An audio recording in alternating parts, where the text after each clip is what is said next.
Welcome to the home of English learners, where you can freely share your experiences and how you acquired and learned the English language. I'm Pia, I'm Justine.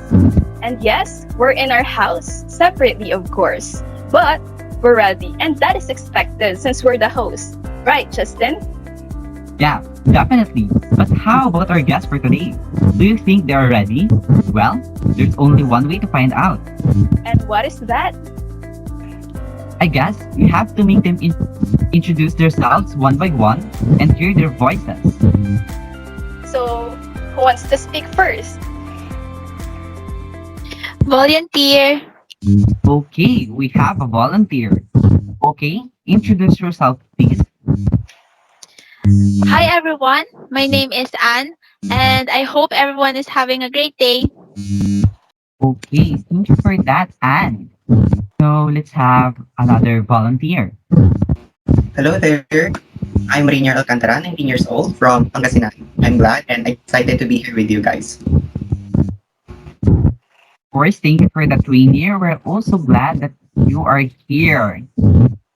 Hello, I'm Rosa Camila Senezan. You can call me Camille, and thank you for welcoming me in your show. Thank you for that, Rasa. Of course, everyone is welcome here at our podcast. Next of volunteer is Hello everyone, I am Rolly Al Kalimlim from Malasiki and currently studying at Pangasinan State University, Bayambang campus. And it's my pleasure to be part of this show. okay. You're a first year and from Pangasinan State University. Hi everyone, I am Mary Ann Salomon from San Carlos City, Pangasinan. I am grateful to be here and it's just that I am quite nervous right now. Maybe because this is my first time being here in your show. Okay, you're nervous. Of course, it's normal to feel nervous even we're talking virtually. That's fine, Mary Ann. Thank you for that. Hola, hi everyone. I'm Bernadette Michelle Santos, and I'm glad that I'm in the show. Thank you for having me, for having us. Of course, we're also glad that you accepted our invite to be our guest. Thank you for that. All right, let's have the next volunteer. Hello everyone. My name is April. I am so happy right now and nervous at the same time. Thank you for having me here. Thank you for being here as well. How about the next volunteer? Hello everyone, I am John Lem Estrada.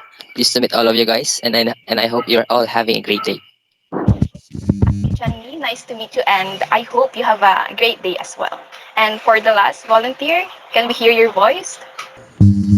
Hi guys, good day. My name is Kimberly Santiago and like others, I am nervous but excited at the same time to be with you all at this moment. Thank you. Thank you, Kimberly. Nice meeting you.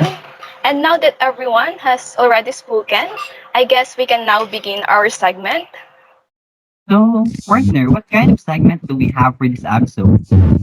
Oh, that easy. We will just have to ask them question and they will answer through their experiences. So where do those questions revolve? Oh, the questions will revolve around the schools of thought, theories of second language acquisition, variable in second language acquisition, and approach in language teaching. So there you go. You've heard the topic. So now, are you ready to share to us your great experiences? Yes.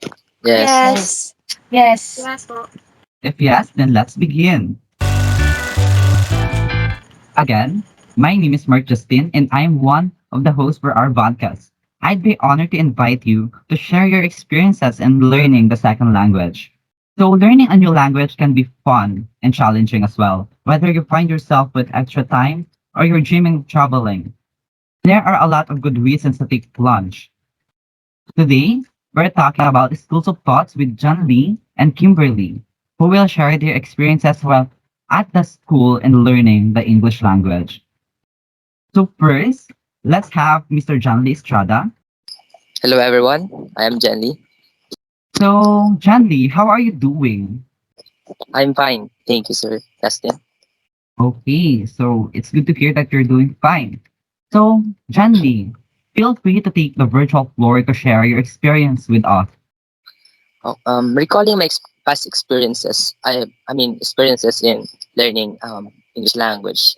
When I was in high school, I was this type of student who was very eager to learn English because I believe that this particular language is made for elites, especially designed for elites. Also, another reason why I was instantly captivated and amazed by this language because I could really express my emotions and something to someone or something in a sarcastic manner or in a sarcastic way.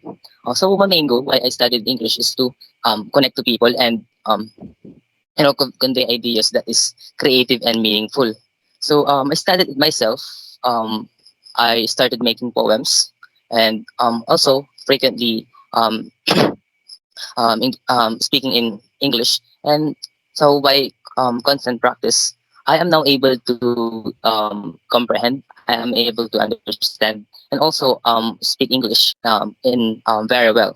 That's all. Okay, thank you for sharing your experience. So suddenly you feel shy and can say anything, so you stay quiet. And that's awful feeling of frustration and disappointment that can take over. So no one will ever know what you had to say, of course. Has there ever happened to you, Janly? Yes, it happened to me. Yes.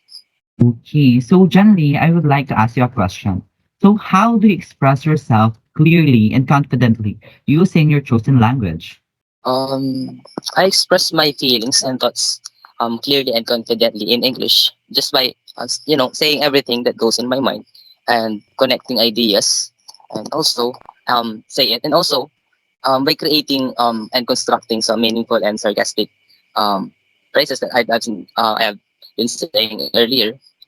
I can impress people, and so by this, I can connect to them and convey every piece of information, every thoughts, every piece of ideas, and to connect with them. That's all. Okay, thank you for that. So I can see that the truth is that effective communication is important regardless of who you are speaking with. If you have great ideas, you can connect them, organize them, and you can share them. So thank you for sharing your experience, Mr. John Lee. Thank you, Sir Justin. Okay, next to share her story is Kimberly. Hello, Kim. Hi, good day, everyone. So Kim, how are you doing? I'm doing good and well. Okay, nice to hear that you're doing good. So Kim, do you want to share your story while at your school and learning? Yes, of course. So, when I was a kid, I was so shy and grumpy. I never talked to people I don't know and or even people I do know. And this may be one of my parents' problems with me. And when I started school, my parents always told me before going to school that I should participate in activities, um, listen to my teachers' discussions, and get along with my classmates to get rewards. But as a grumpy kid, I disobeyed them. As a result, my parents were eager to have me participate in class and be friendly to other people at that time. So what my parents did is that every time they see me talking, even just a word to other people, they give me reward. It may be my favorite food or something I want, but of course, that action of them is outside of my conscious mind. And as a child, I was so fond of things like toys or foods that I love to eat. And so every time they give me reward, of course I am happy.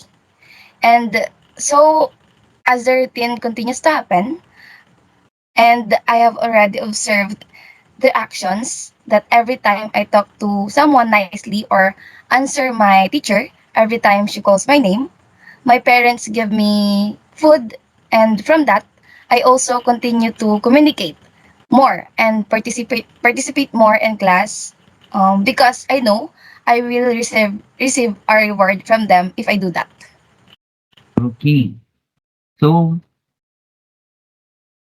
this kind of setting might not be applicable to everyone, but this is working, of course. So what exactly are the effects of rewards on people? Let's find out by asking Kimberly again, of course. How can you simplify it to say that receiving a reward will motivate you to learn?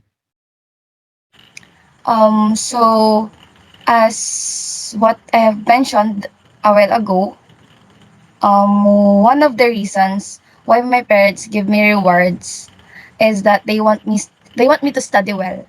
And as a child, of course, I loved receiving rewards.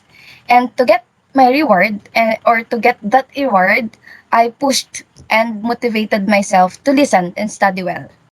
Okay. So you see, even students want a reward, whatever that might be.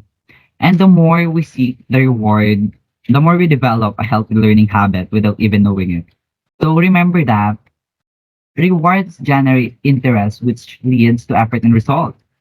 So I could say that language learning is influenced by many factors, as you can hear from their experiences. And the most significant and facilitating factor is a positive attitude. It is something difficult to motivate students. Since we've already shared the school of thoughts, we've also invited two guests to share their insights and experiences while learning the second language. So, Mr. Kalim Liam, are you there? Yes, I am here. Hello. Okay. So, Raleigh here is a first year college student studying education, majoring in English. So, Raleigh, do you have or do you want to share your experience? Then you may take the floor. Love to. My experience of the second language is not formal. I acquired it in an informal way through watching movies online. My intention is to watch for fun, but suddenly I am uttering those words I have heard. When I was a child, I learned the basic structure of the sentences. Although I know how to construct a sentence, I am afraid due to my experience. So, Raleigh here has a bad experience. So, Raleigh, would you like to share your experience that has almost cost you the inability to learn English? So my older cousins laugh at me because I use the word son in a sentence for a girl. You know what?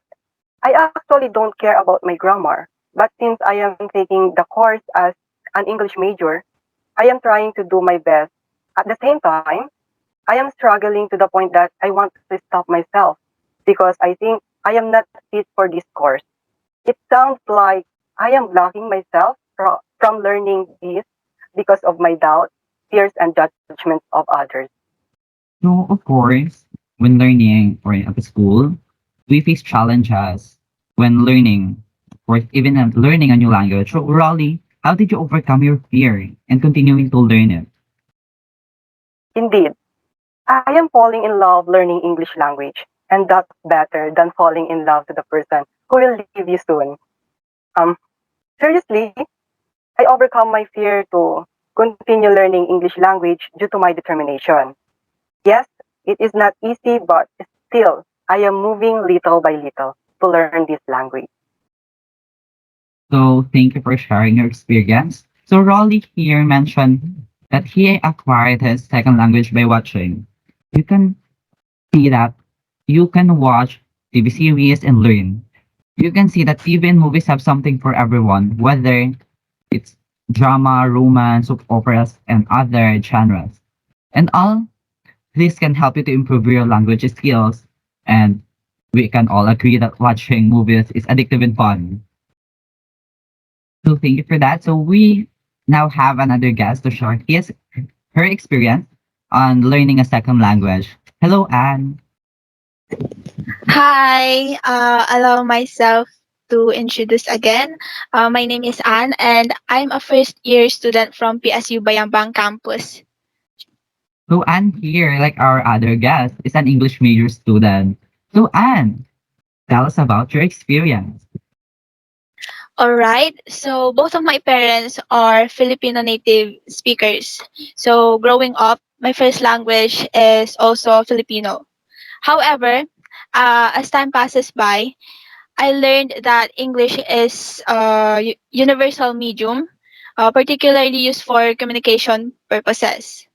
When I was young, I was already being familiarized to the basics of English, basically by my teachers.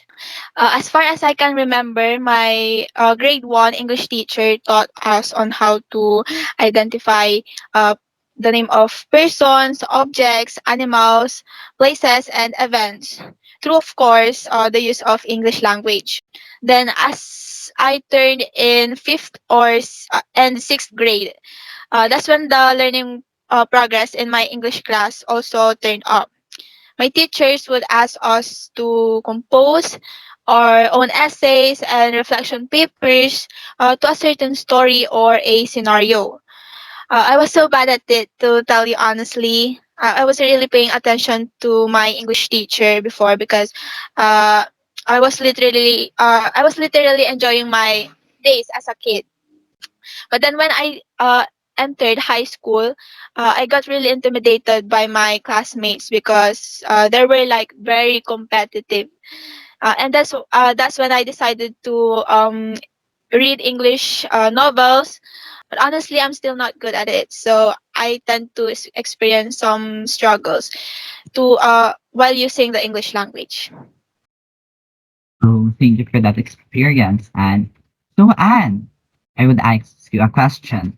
How do your teachers assist you in improving your skills through the use of English language?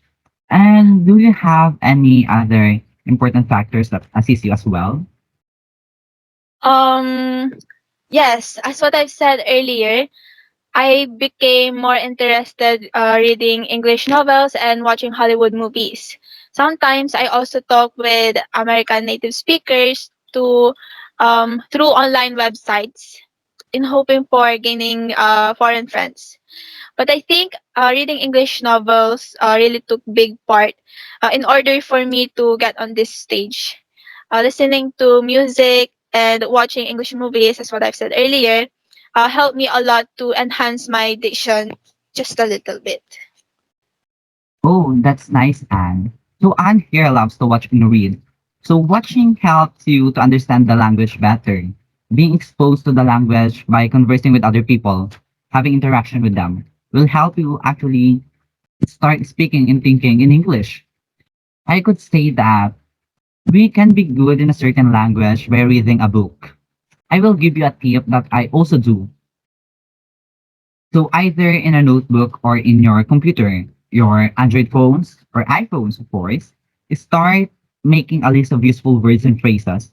Every time you hear or see a word you're not familiar with, note it down when you are reading, watching movies, and search it. Don't only focus on the word itself.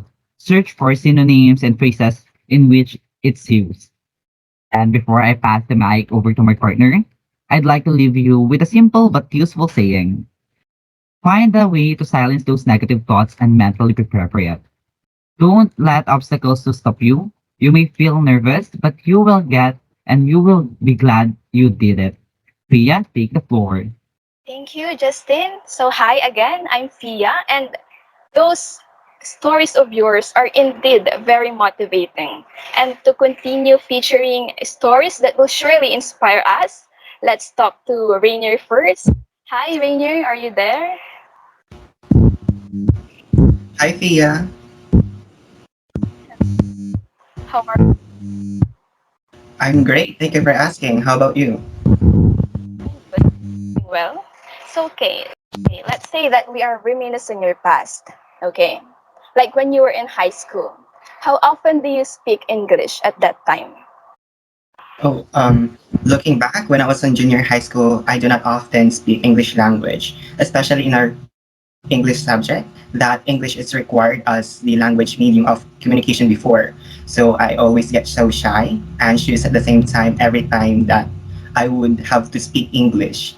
Even I just have to ask about the topic or the teacher, or even to excuse myself to go in the toilet. It is the same thing also when I was called to recite and to report a single topic. That time you don't have the confidence to speak at all? Yes, actually, that time I'm lacking of self-confidence to speak English language in front of many people. I'm afraid to be judged by other people when I often get mistaken constructing my grammar. I always get bullied for having that broken English, for not being standard as my other classmates. As my classmate called me that I'm a walking embarrassment. That is so that's something that is also traumatic experience to me. That is why I never speak English in front of others. It is also the reason why I didn't practice to speak English anymore. Being said, I think you have high effective when you were in high school. So I was wondering, did it ever change? Like, is there or someone that affects how you be when you were in high school? When I was on senior high school, we had an English teacher in our oral communication subject that helped me to restore my will to speak English language. She told us that learning English is challenging and enjoyable at the same time. I love how she approached us like a coach. She observes us applying the strategies and tips that she taught to us in our own capabilities and also she offers suggestion only as needed. When teaching, she prepares many activities and uses drawings, images, objects to illustrate something that is complex and in order for us to make the topic more understandable and easier to digest. She also makes us to improve our speaking, listening, reading, and writing when it comes to English language. And for that reason, we felt so welcome and invited to her subject. It gives us the space in her classroom that we are all comfortable. And I do not fear to commit mistakes and to be loved by other people right now. I know that committing mistakes are part of learning. And I am glad to be corrected by now. I mean, the taking the constructive comments of others. And speaking English language become more interesting for me to learn. I feel motivated to do now my assignments and also my reports. I learned to be confident and embrace my errors as I take it as a part of the learning process. But now I'm still learning for constructing my grammars and contemplating my thoughts when I speak English to be more effective as a speaker. Wow, thank you for sharing your experience, Rainier, and it's good um, in having of your environment. And indeed, our environment really do have an impact on our perception and on how we continue our life. Okay. Now let's have the next guest. Let's hear from Mary Ann. Hi, Mary Ann. Hi, Miss Pia. Hello. How are you? Are you feeling nervous? Not really. Oh, wow. That's great. Okay, here's my question. If you have any experience, do you think the amount of time you reside to a native English speaking country will determine how good you are when speaking their language? I have a friend of mine named Lawrence. We always dream to fluently speak in English. And ever since when we're in grade 9, we always saying, maybe let's just go to abroad for us to learn better in speaking English. But unfortunately, he's only the one who did go to Canada. But until now, we are still friends. And just to share, recently we had a conversation and I was shocked because, it is real that the amount of time spent living in a particular location is a significant factor in determining how well you are able to become fluent in language. And that when you expose to people who's a native speaker in English, there's a high possibility for you to able to catch up and learn. And unlike for me, who's been here in Philippines, reality speaking, I am still having struggles while speaking English. And you observe there's still an error even though I am studying English. And that friend of mine really did achieve our dreams to fluently speak in English. And if you have a chance to talk to him, you can really observe how great changes happened to him being a resident in Canada. I can relate with you, Mary Ann. So we all have struggle when it comes to speaking our second language. But I just want to ask, do you think that we can only be fluent in English when we live abroad? But I am not saying that we can only learn English language if we move out to abroad. Rather, as I was saying, it really has an impact for us to be able to speak fluently, just like what happened to my friend. And it's just that I think the longer you stay in one place, the more you are exposed to its language, the more great outcomes it will be. Okay, thank you, Mary Ann. I hope one day you will have a first-hand experience so that you can really tell if residing in a native English country speaking will really determine how fluent you are in English. Thank Now, you. thank you. Can we hear from Rosa? Hi, Rosa. Hello, Mom Pia. How are you? I'm fine. It's great. This question is for you. What makes you become reliant on your learned knowledge, and what determines the extent of your reliance? For more than 10 years that I've been a student, I have had pretty notable experiences learning the English language. When I was in my fourth year of high school, my English teacher had a great impact on me. She is very eloquent, and I always admire how she puts her insights through words. Because of this, I started liking English too. This teacher of mine would always strictly require us to speak in English during her class, which greatly challenged me. Her trainings, like the daily recitations, she would always require us to participate in. Had successfully urged me to gain as much knowledge as I can get. As a result, my performance in English improved. I started including English as a part of my daily tasks, where I always code switch from English to Filipino so that I can have a daily exposure on both. I started reading English fiction, which led me to improve my sentence construction, vocabulary, and my writing as a whole. Okay, thank you for sharing your experience, Rosa. Okay, this time I want to know the approaches that the former English teacher of our guest have used. So we have two remaining guests here who wants to speak first and share the approaches that is being used by your teacher back then. How about we hear from April? Okay, hi. It was all started when I was in high school. So my English teacher in grade 10 instructs us to write about or write our opinions and thoughts about on how could we protect the environment. So after writing the our thoughts, he also instructs us to memorize it and recite it in front of the class. So I think these methods of learning helped me a lot to gain knowledge about English language. So I also want so the composition and memorization is are really efficient in learning learning a second language. So during the interview in PSU, I was nervous that time and I thought I couldn't answer their questions. But after the interview, I was impressed since I did it. So I also thought that the the experiences or the methods that was taught on us helped me to answer those questions. So in my first year on my first year in college, I can say that I have learned and still learning. So that's it. Okay, PSU, PSU enrolled for interview, no? It's those time that you really became so proud of yourself when you think that you can't do something but ended up doing so well. Is that how you feel at that time, April? Yes, feels like before the interview, uh, as I've said earlier, I was nervous, but after the interview, my smile almost reached my ears. That's it.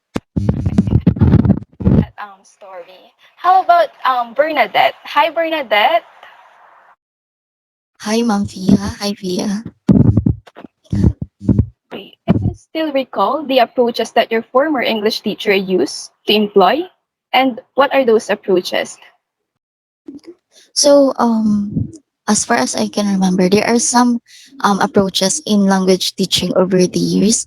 We have the communicative language teaching, task-based language teaching, content and language integrated learning, cooperative language learning, the direct method, the grammar translation, the audiolingualism, the TPR, the silent way, and the natural approach.